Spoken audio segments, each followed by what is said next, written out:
YouTube के सोनांचली corner पर इस समय आप सुन रहे हैं उपन्यास राग दरबारी जिसे लिखा है श्रीलाल शुक्ल ने। अब तक आप उपन्यास राग दरबारी के भाग 1 और 2 का वाचन सुन चुके हैं। अब लीजिए सुनिए उपन्यास राग दरबारी के भाग 3 का वाचन। दो बड़े और छोटे कमरों का एक डाक बंगला था जिसे डिस्ट्रिक्ट बोर्ड ने छोड़ दिया था। उसके तीन ओर कच्चे दीवारों पर छप्पर डालकर कुछ अस्तबल बनाए गए थे। अस्तबलों से कुछ दूरी पर पक्की ईंटों की दीवार पर टीन डालकर एक दुकान सी खोली गई थी। एक और रेलवे फाटक के पास पाई जाने वाली एक कमरे की गुमटी थी। दूसरी ओर एक बड़े बरगद के पेड़ के नीचे एक कब्र जैसा चबूतरा था। अस्तबलों के पास एक नए ढंग की इमारत बनी थी जिस पर लिखा था सामुदायिक मिलन केंद्र शिवपालगंज। इस सबके पिछवाड़े 3-4 एकड़ का ऊसर पड़ा था जिसे तोड़कर उसमें चरी बोई गई थी। चरी कहीं कहीं सचमुच ही उगाई थी। इन्हीं सब इमारतों के मिले जुले रूप को छंगामल विद्यालय इंटरमीडिएट कॉलेज शिवपालगंज कहा जाता था। यहां से इंटरमीडिएट पास करने वाले लड़के सिर्फ इमारत के आधार पर कह सकते थे कि हम शांति निकेतन से भी आगे हैं, हम असली भारतीय विद्यार्थी हैं। हम नहीं जानते कि बिजली क्या है, नल का पानी क्या है, पक्का फर्श किसको कहते हैं, सैनिटरी फिटिंग किस चिड़िया का नाम है। हमने विलायती तालीम तक देसी परंपरा में पाई है और इसीलिए हमें देखो, हम आज भी उतने ही प्राकृतिक हैं। हमारे इतना पढ़ लेने पर भी हमारा पेशाब पेड़ के तने पर ही उतरता है, बंद कमरे में ऊपर चढ़ जाता है। छंगामल कभी जिला बोर्ड के चेयरमैन थे। एक फर्जी प्रस्ताव लिखवाकर उन्होंने बोर्ड के डांग बंगले को इस कॉलेज की प्रबंध समिति के नाम उस समय लिख दिया था, जब कॉलेज के पास प्रबंध समिति को छोड़कर और कुछ नहीं था। लिखने की शर्त के अनुसार कॉलेज का नाम छंगामल विद्यालय पड़ गया था। विद्यालय के एक एक टुकड़े का अलग अलग इतिहास था। सामुदायिक मिलन केंद्र गांव सभा के नाम पर लिए गए सरकारी पैसे से बनवाया गया था, पर उसमें प्रिंसिपल का दफ्तर था और कक्षा 11 और 12 की पढ़ाई होती थी। अस्तबल जैसी इमारतें श्रमदान से बनी थी। टीन शेड किसी फौजी छावनी के भग्नावशेषों को रातों रात हटाकर खड़ा किया गया था। जूता हुआ ऊसर कृषि विज्ञान की पढ़ाई के काम आता था। उसमें जगह जगह उगी हुई ज्वार प्रिंसिपल के भैंस के काम आती थी। देश में इंजीनियरों और डॉक्टरों की कमी है। कारण यह है कि इस देश के निवासी परंपरा से कवि हैं। चीज को समझने के पहले वे उस पर मुग्ध होकर कविता कहते हैं। भाखड़ा नंगल बांध को देखकर वे कह सकते हैं, आहा, अपना चमत्कार दिखाने के लिए देखो, प्रभु ने फिर से भारत भूमि को ही चुना। ऑपरेशन टेबल पर पड़ी हुई युवती को देखकर वे मतीराम बिहारी की कविताएं दोहराने लग सकते हैं। भावना के इस तूफान के बावजूद और इसी तरह की दूसरी अड़चनों के बावजूद इस देश को इंजीनियर पैदा करने हैं, डॉक्टर बनाने हैं। इंजीनियर और डॉक्टर तो असल में वे तब होंगे जब वे अमेरिका या इंग्लैंड जाएंगे, पर कुछ शुरुआती काम टेक ऑफ स्टेज वाला यहां भी होना है। वह काम भी छंगामल विद्यालय इंटर कॉलेज कर रहा था। साइंस का क्लास लगा था, 9वां दर्जा। मास्टर मोतीराम, जो एक तरह से बीएससी पास थे, लड़कों को अपेक्षित घनत्व पढ़ा रहे थे। बाहर उस छोटे से गांव में छोटेपन की बतौर अनुप्रास छटा छाई थी। सड़क पर ईख से भरी बैलगाड़ियां शक्कर मिल की ओर जा रही थीं। कुछ मरियल लड़के पीछे से ईख खींच खींच कर भाग रहे थे। आगे बैठा हुआ गाड़ीवान खींच खींच कर गालियां दे रहा था। गालियों का मौलिक महत्व आवाज की ऊंचाई में है, इसीलिए गालियां और जवाबी गालियां एक दूसरे को ऊंचाई पर काट रही थीं और दर्जे में खिड़की के रास्ते घुसकर पार्श्व संगीत का काम कर रही थी। लड़के नाटक का मजा ले रहे थे, साइंस पढ़ रहे थे। एक लड़के ने कहा, मास्टर साहब, अपेक्षिक घनत्व किसे कहते हैं? वे बोले, आपेक्षिक घनत्व माने रिलेटिव डेंसिटी। एक दूसरे लड़के ने कहा, अब आप देखिए, साइंस नहीं अंग्रेजी पढ़ा रहे हैं। वे बोले, साइंस साला अंग्रेजी के बिना कैसे आ सकता है? लड़कों ने जवाब में हंसना शुरू कर दिया। हंसी का कारण हिंदी अंग्रेजी की बहस नहीं, साला का मुहावरेदार प्रयोग था। वे बोले, यह हंसी की बात नहीं है। लड़कों को यकीन न हुआ। वे और जोर से हंसे। इस पर मास्टर मोतीराम खुद उन्हीं के साथ हंसने लगे। लड़के चुप हो गए। उन्होंने लड़कों को माफ कर दिया। बोले, रिलेटिव डेंसिटी नहीं समझते हो तो आपेक्षिक घनत्व को यूं दूसरी तरकीब से समझो। आपेक्षिक माने किसी के मुकाबले का। मान लो तुमने एक आटा चक्की खोल रखी है और तुम्हारे पड़ोस में तुम्हारे पड़ोसी ने दूसरी आटा चक्की खोल रखी है। तुम महीने में उससे 500 रुपया पैदा करते हो और तुम्हारा पड़ोसी 400, तो तुम्हें उसके मुकाबले ज्यादा फायदा हुआ। इसे साइंस की भाषा में कह सकते हैं कि तुम्हारा अपेक्षिक लाभ ज्यादा है। समझ गए? एक लड़का बोला, समझ तो गया मास्टर साहब, पर पूरी बात शुरू से ही गलत है। आटा चक्की से इस गांव में कोई भी 500 रुपया महीना नहीं पैदा कर सकता। मास्टर मोतीराम ने मेज पर हाथ पटक कर कहा, क्यों नहीं कर सकता? करने वाला क्या नहीं कर सकता? लड़का इस बात से और बात करने की कला से प्रभावित नहीं हुआ। बोला, कुछ नहीं कर सकता। हमारे चाचा की चक्की धक्का-पेल चलती है, पर मुश्किल से 200 रुपया महीना पैदा होता है। कौन है तुम्हारा चाचा? मास्टर मोतीराम की आवाज जैसे पसीने से तर हो गई। उन्होंने उस लड़के को ध्यान से देखते हुए पूछा, तुम उस बेईमान मन्नू के भतीजे तो नहीं हो? लड़के ने अपने अभिमान को छिपाने की कोशिश नहीं की। लापरवाही से बोला, और नहीं तो क्या। बेईमान मुन्नू बड़े ही बाइज्जत आदमी थे। अंग्रेजों में जिनके गुलाबों में शायद ही कोई खुशबू हो। एक कहावत है, गुलाब को किसी भी नाम से पुकारो वह वैसा ही खुशबूदार बना रहेगा। वैसे ही उन्हें भी किसी भी नाम से क्यों न पुकारा जाए। बेईमान मुन्नू उसी तरह इत्मीनान से आटा चक्की चलाते थे, पैसा कमाते थे, बाइज्जत आदमी थे। वैसे बेईमान मुन्नू ने यह नाम खुद नहीं कमाया था, यह उन्हें विरासत में मिला था। बचपन से उनके बापू उन्हें प्यार के मारे बेईमान कहते थे। मां उन्हें प्यार के मारे मुन्नू कहती थी। पूरा गांव अब उन्हें बेईमान मुन्नू कहता था। वे इस नाम को उसी सरलता से स्वीकार कर चुके थे जैसे हमने जेबी कृपलानी के लिए आचार्य जी, जेएल नेहरू के लिए पंडित जी या एमके गांधी के लिए महात्मा जी बतौर नाम स्वीकार कर लिया है। मास्टर मोतीराम बेईमान मुन्नू के भतीजे को थोड़ी देर तक घूरते रहे। फिर उन्होंने सांस खींचकर कहा, जाने दो। उन्होंने खुली हुई किताब पर निगाह गड़ा दी। जब उन्होंने निगाह उठाई तो देखा लड़कों की निगाहें उनकी ओर पहले से ही उठी थी। उन्होंने कहा, क्या बात है? एक लड़का बोला, तो यही तय रहा कि आटा चक्की से महीने में 500 रुपए नहीं पैदा किया जा सकता। कौन कहता है?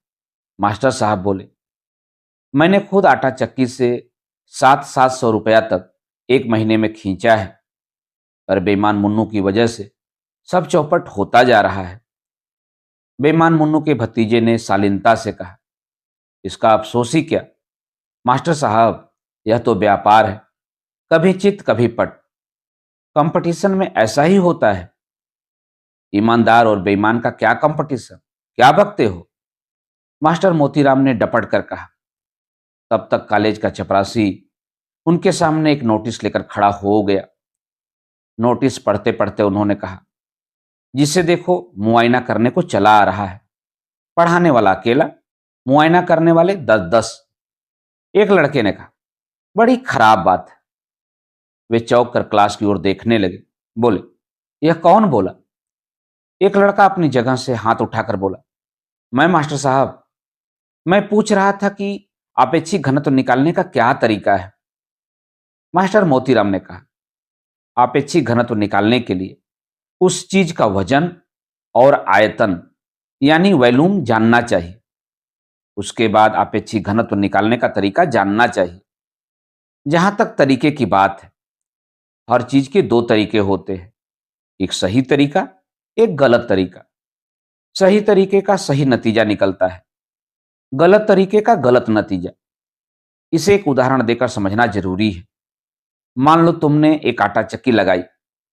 आटा चक्की की बढ़िया नई मशीन है, खूब चमाचम रखी है, जमकर ग्रिज लगाई गई है, इंजन नया है, पट्टा नया है, सब कुछ है, पर बिजली नहीं है। तो क्या नतीजा निकलेगा? पहले बोलने वाले लड़के ने कहा, तो डीजल इंजन का इस्तेमाल करना पड़ेगा। मुन्नू चाचा ने किया था। मास्टर मोतीराम बोले, यहां अकेले मुन्नू चाचा ही के पास अकल नहीं है। इस कस्बे में सबसे पहले डीजल इंजन कौन लाया था, जानता है कोई? लड़कों ने हाथ उठाकर कोरस में कहा, आप लाए थे। मास्टर साहब ने संतोष के साथ मुन्नू के भतीजे की ओर देखा और हिकारत से बोले, सुन लिया? बेईमान मुन्नू ने तो डीजल इंजन मेरी देखा देखी चलाया था, पर मेरी चक्की तो यह कॉलेज खुलने से पहले से चल रही थी। मेरी ही चक्की पर कॉलेज की इमारत के लिए हर आटा पीसने वाले से शेर शेर भर आटे का दान लिया गया। मेरी ही चक्की में पीसकर वह आटा शहर में बिकने के लिए गया था। मेरी ही चक्की पर कॉलेज की इमारत का नक्शा बना और मैनेजर काका ने कहा कि मोती, कॉलेज में तुम रहोगे तो मास्टर ही, और असली प्रिंसिपली तुम ही करोगे। सब कुछ तो मेरी चक्की पर हुआ, और अब गांव में चक्की है तो बेईमान मुन्नू की। मेरी चक्की कोई चीज ही ना हुई। लड़के इत्मीनान से सुनते रहे। यह बात वे पहले भी सुन चुके थे और किसी भी समय सुनने के लिए तैयार रहते थे। उन पर कोई खास असर नहीं पड़ा।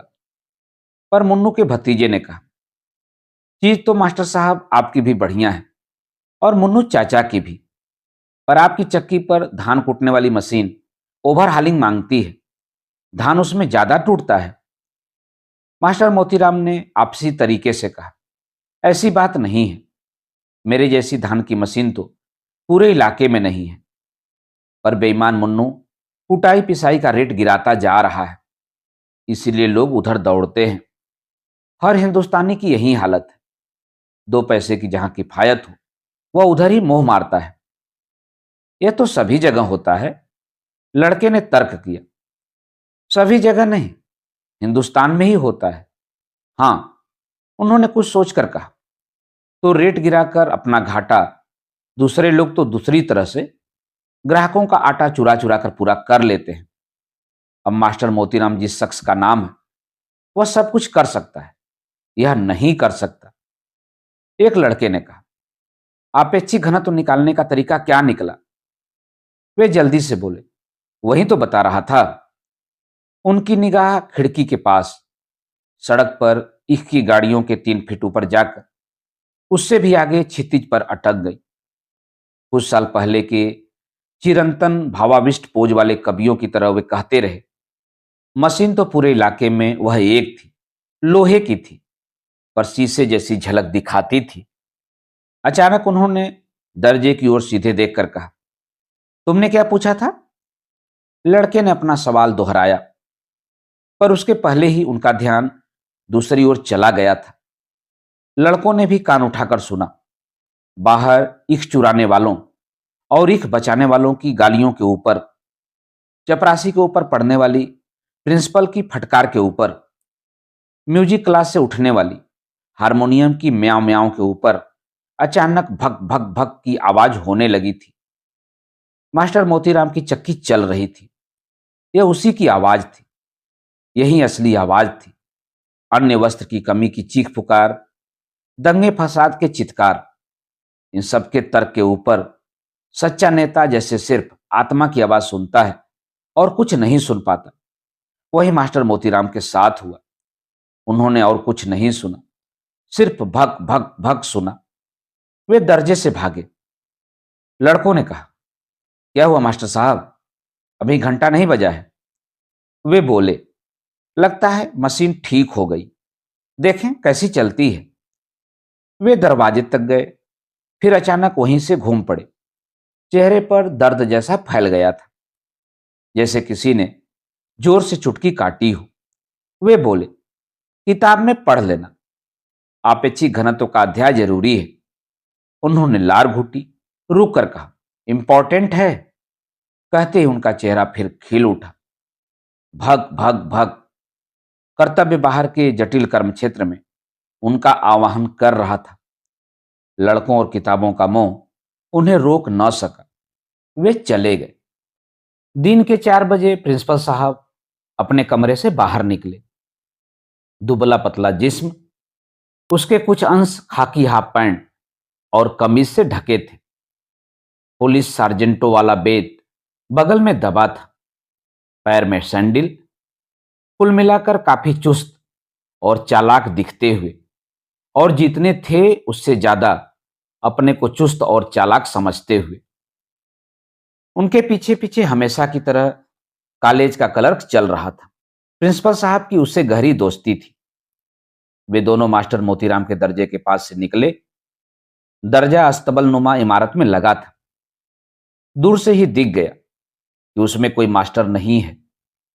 एक लड़का नीचे से जांग तक फटा हुआ पायजामा पहने मास्टर की मेज पर बैठा हुआ रो रहा था। प्रिंसिपल को पास से गुजरता देख और जोर से रोने लगा। उन्होंने पूछा, क्या बात है, मास्टर साहब कहां गए हैं? वह लड़का अब खड़ा होकर रोने लगा। एक दूसरे लड़के ने कहा, यह मास्टर मोतीराम की क्लास है।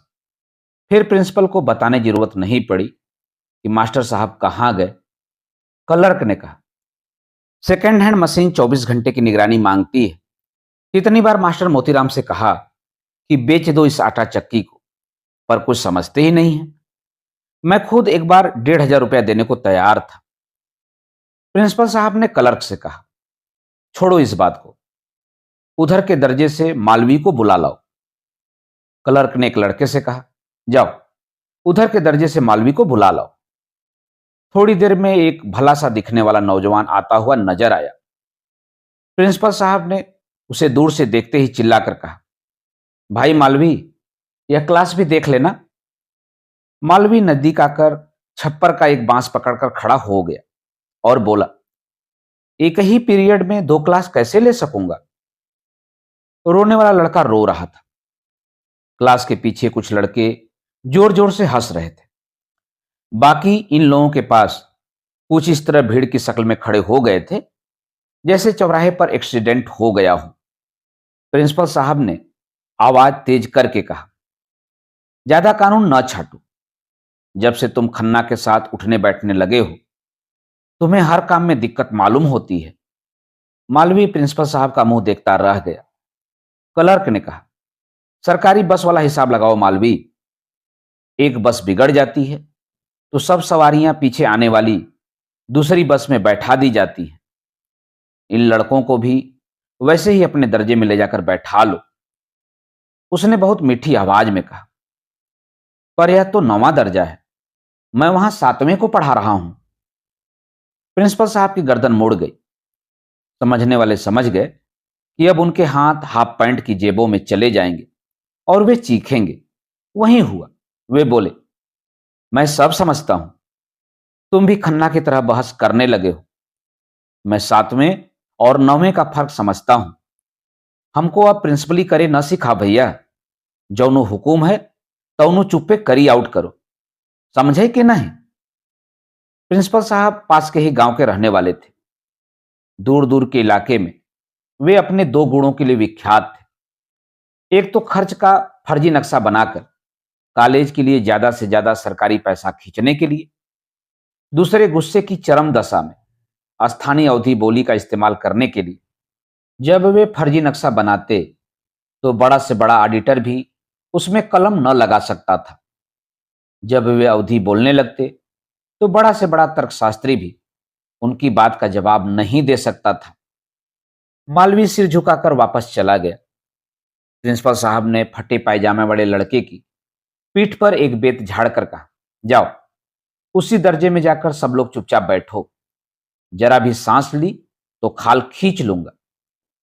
लड़कों के चले जाने पर क्लर्क ने मुस्कुरा कर कहा, चलिए अब खन्ना मास्टर का भी नजारा देख ले।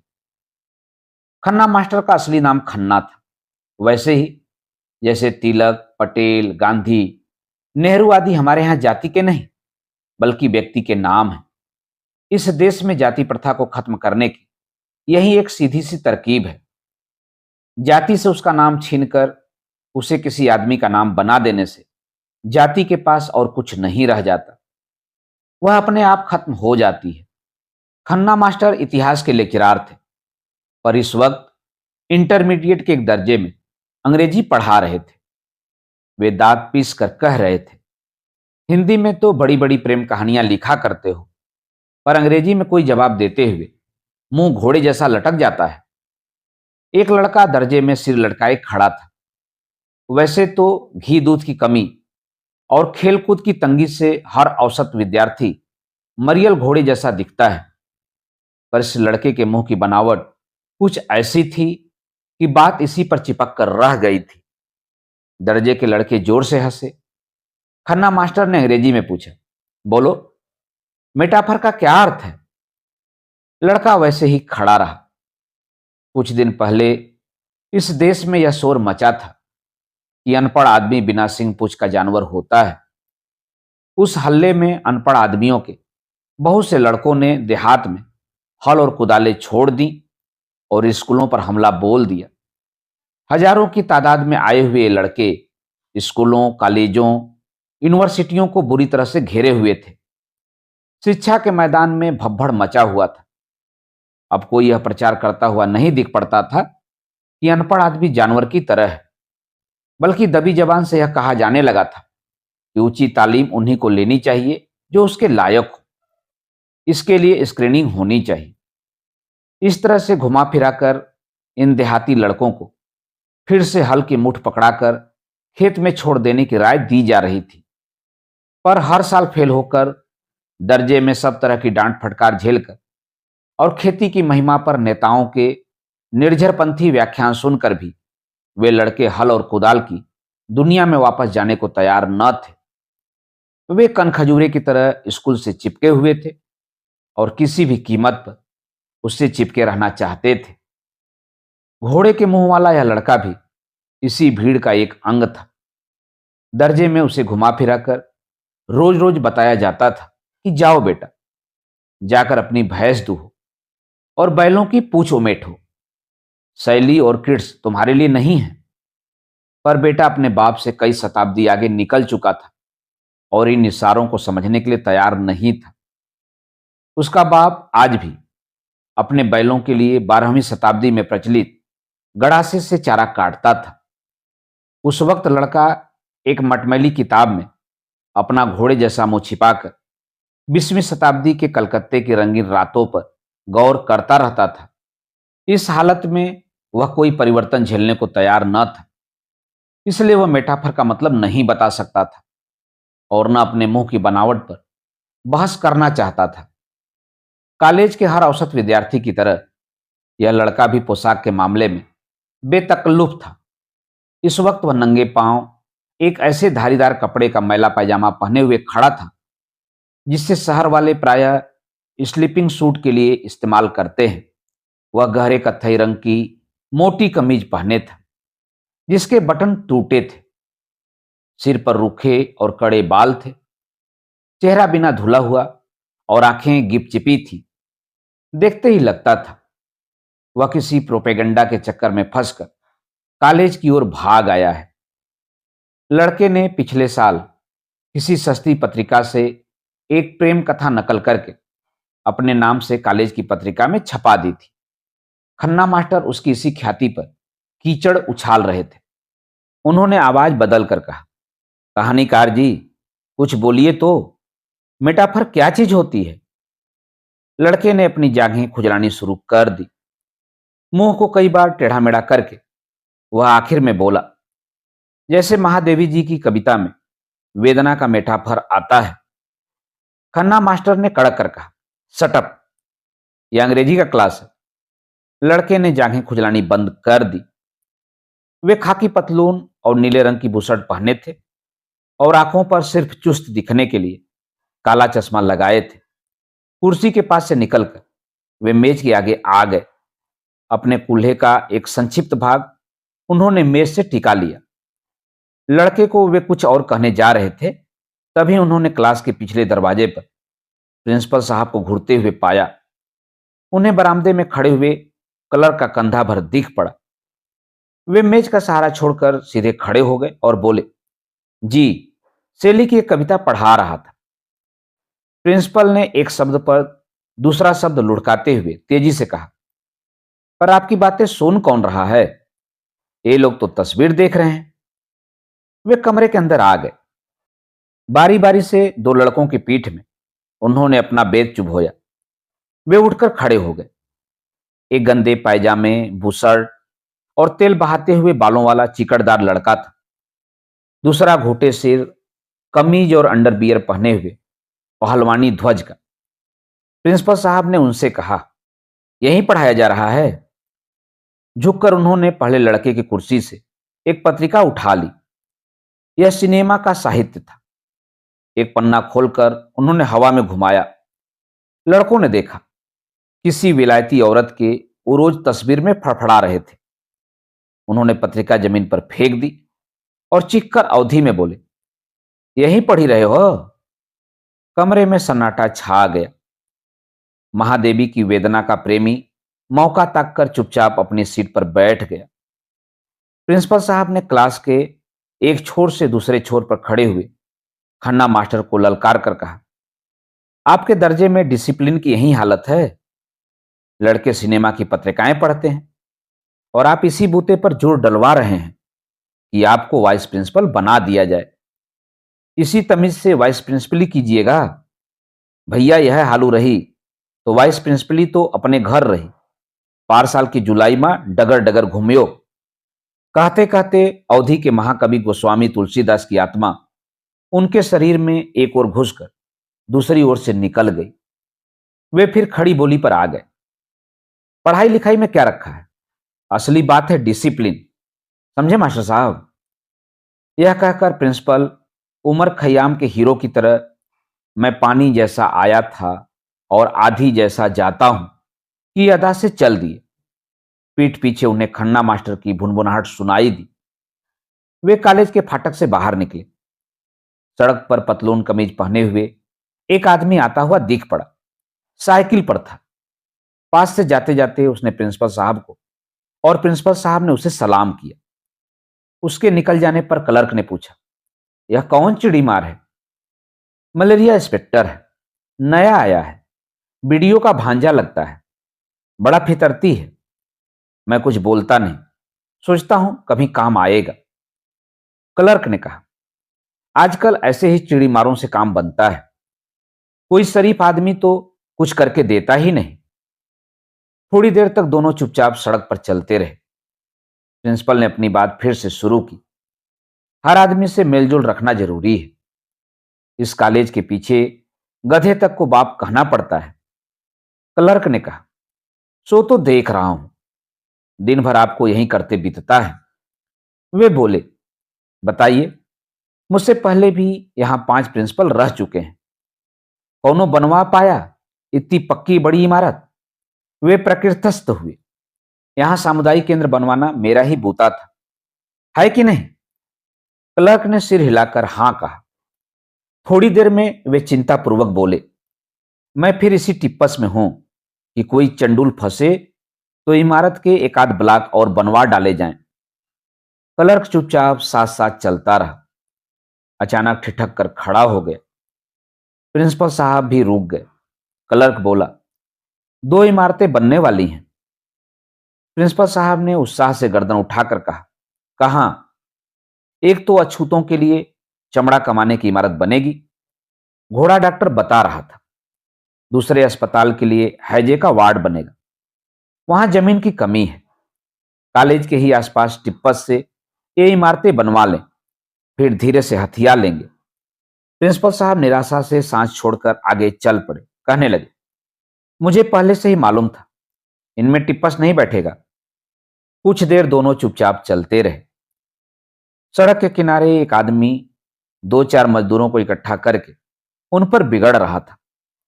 प्रिंसिपल साहब उनके पास खड़े हो गए।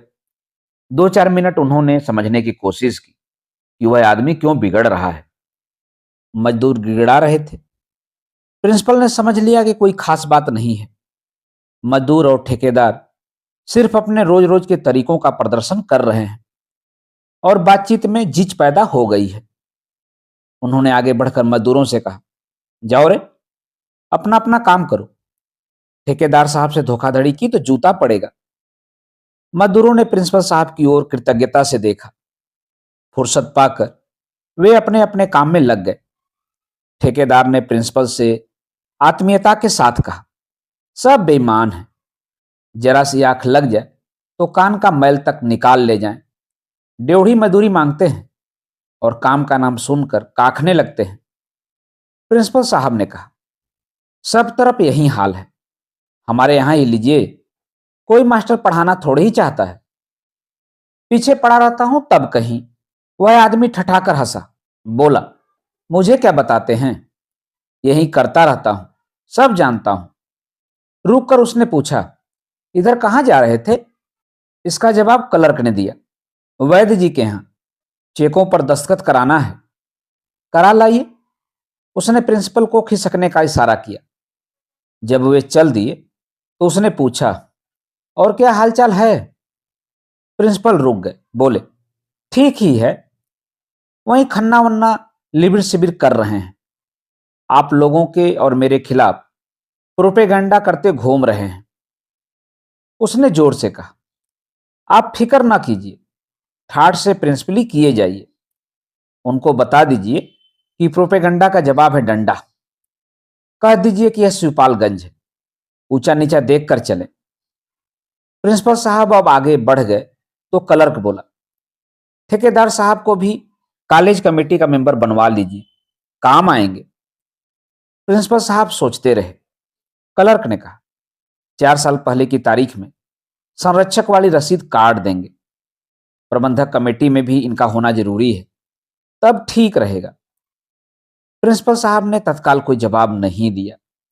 कुछ रुक कर बोले, वैद्य जी से बात की जाएगी, ये ऊंची पॉलिटिक्स की बातें हैं, हमारे तुम्हारे कहने से क्या होगा। एक दूसरा आदमी साइकिल पर जाता हुआ दिखा। उसे उतरने का इशारा करके प्रिंसिपल साहब ने कहा, नंदापुर में चेचक फैल रही है और आप यहां झोला दबाए हुए शायरी कर रहे हैं। उसने हाथ जोड़कर पूछा, कब से? मुझे तो कोई इतला नहीं है। प्रिंसिपल साहब ने भौहें टेढ़ी करके कहा, तुम्हें शहर से फुर्सत मिले तब तो इतला हो।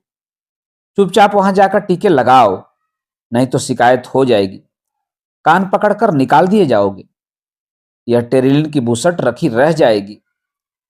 वह आदमी घिघियाता हुआ आगे बढ़ गया। प्रिंसिपल साहब क्लर्क से बोले, यहां पब्लिक हेल्थ के एडीओ हैं, जिसकी दुम में अफसर जुड़ गया, समझ लो अपने को अफलातून समझने लगा। ये भी न जाने अपने को क्या लगाते हैं, राह से निकल जाते हैं, पहचानते तक नहीं। मैंने भी सोचा बेटा को झाड़ दिया जाए। क्लर्क ने कहा, मैं जानता हूं, यह भी एक ही चिड़ी मार है। अभी आप सुन रहे थे उपन्यास राग दरबारी के भाग 3 का वाचन यूट्यूब के सोनांचली कार्नर चैनल पर। आगे के भागों का वाचन आप वाचन के अगले क्रम में सुन सकते हैं। धन्यवाद। नमस्कार।